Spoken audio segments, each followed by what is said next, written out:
BMW 6 Series GT. It replaces the 5 Series GT with a new name and a new look. It's tried to move away from that big frumpy look of the 5 GT with a lower roofline and a more coupe-like profile. It's longer than the 5 GT by 87mm. It's 21mm lower, but crucially, that Kim Kardashian back end of the 5 GT has been reduced by 64mm to give it a less bulky rear end. It's also 115 kilograms lighter than the car it replaces. It's available with 3 engines, 2 petrols and 1 diesel. The petrols are a 630, which is a 2 litre, and the 640, which is a 3 litre. And then there's the 630 diesel, which gets a 3 litre 6-cylinder twin turbocharged unit. And it's that variant we're testing, so it's the 630D xDrive in M Sport trim. Also, there's an entry-level SE trim, and prices for the whole range kick off at $46,000. All versions come standard fit with an 8-speed automatic gearbox. The 640 comes as standard with xDrive, BMW's all-wheel drive system, while the 630D is an option to have either as the standard rear-wheel drive or pay a little bit more and have the xDrive system on this. The 6-cylinder engine develops 261 brake horsepower and a massive 457 pound-feet of torque. That'll get this from standstill to 62 miles an hour in 6 seconds. On an official combined cycle, the 630D is claimed to return 48 miles to the gallon. However, during testing, we managed just under 40, while it emits 154 grams per kilometre of CO2. This engine is a pretty special unit. It sounds really beefy, it doesn't sound particularly diesely at all, and it performs brilliantly. It's very, very strong off the line and mid-range. It just pulls at almost any speed and just keeps going and going and going with a pleasant soundtrack to it. The 8-speed automatic gearbox is beautifully smooth. You don't notice gear changes at all, and when you want to shift down, it changes pretty quick and lets all that power erupt. There are steering wheel mounted paddles that change gear quickly, whilst you can push the gear lever to the side and change gear sequentially if you so wish.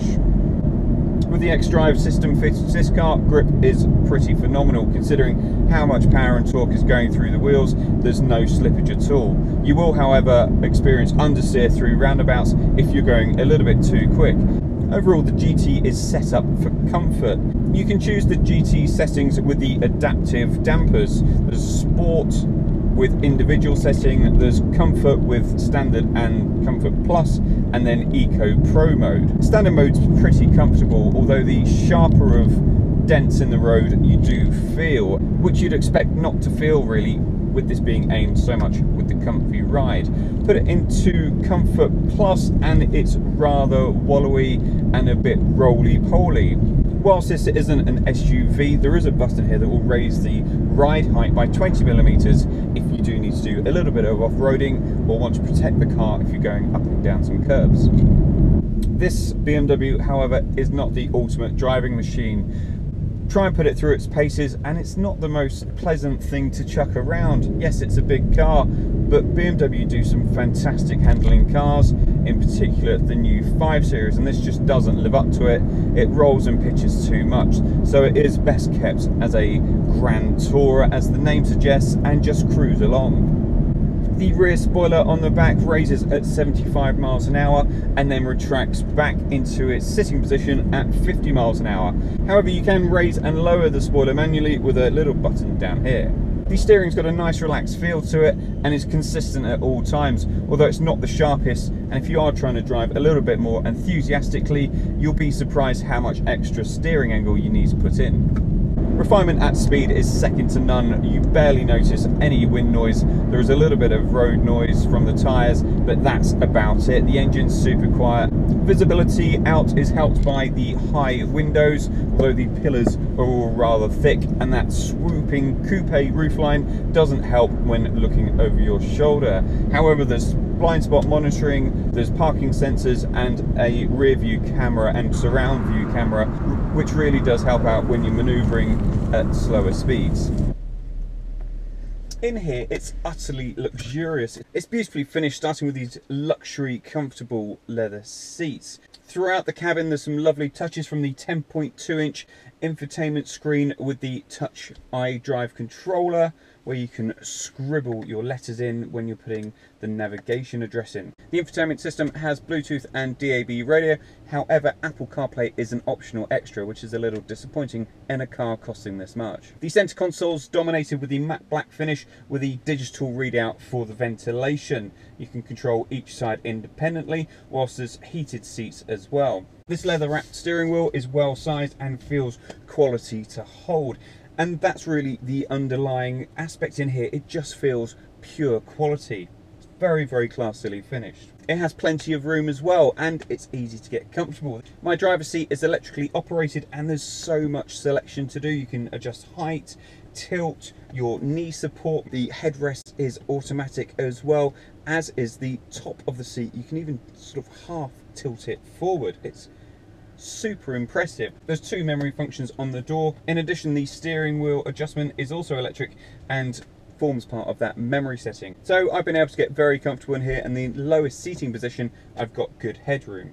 There's loads of storage with a big door bin, an angled bottle holder. Between the seats there's 2 cup holders and the optional wireless charger for your mobile phone. Between the seats with this armrest is another area where you can put your mobile phone, and there's a USB connector in there, whilst the glove box will take a few items. Down by the driver's knee is a rather cheap and plastic storage compartment, but that's the only quibble in here.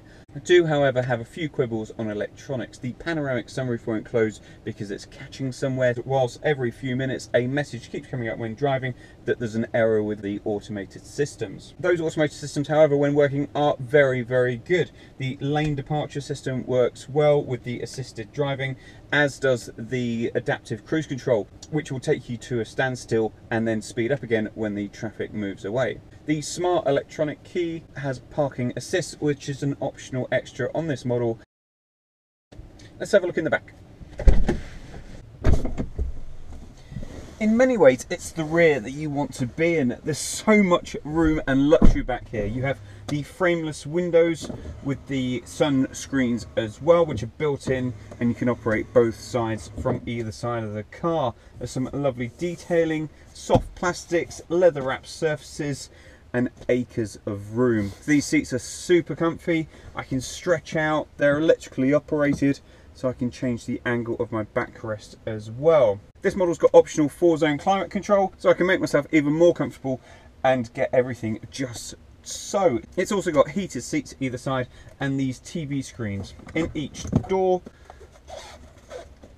There's a pair of headphones and a remote control to operate, whilst USB connectors and HDMI sockets allow you to play whatever you want. I'm sat up quite high, so I've got a really good view around. There's a nice big door bin, a pocket to store some extra bits, and a large central armrest, although it's angled and a little bit high up. That's got some storage in it and a couple of fold-out cup holders.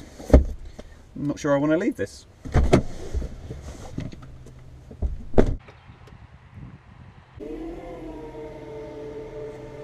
The boot has got an electrically operated tailgate which can be opened off the key. It's got 610 litres of capacity, which is up 110 over the 5 GT. There's a huge opening and a low lip which has been lowered as well on this model. The floor is flat and wide, and underfloor storage is excellent. That panel also supports itself when it's up. There are bag hooks on either side, whilst a button on either side will lower the rear seats to increase that load capacity.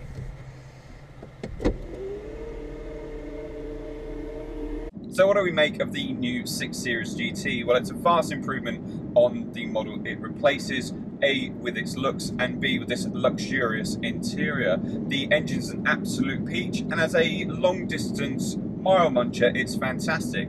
However, it's not quite as comfortable as you would expect, and it certainly doesn't handle all that well with its pitch and roll. So I'd be more inclined to stick with a 5 Series estate, or go for the X5 if you want that higher riding position. Thanks for watching Driver's Seat. Let us know what you think about the GT in the comments section below. Do check out our website for all the latest news and reviews, and subscribe to our YouTube channel for free.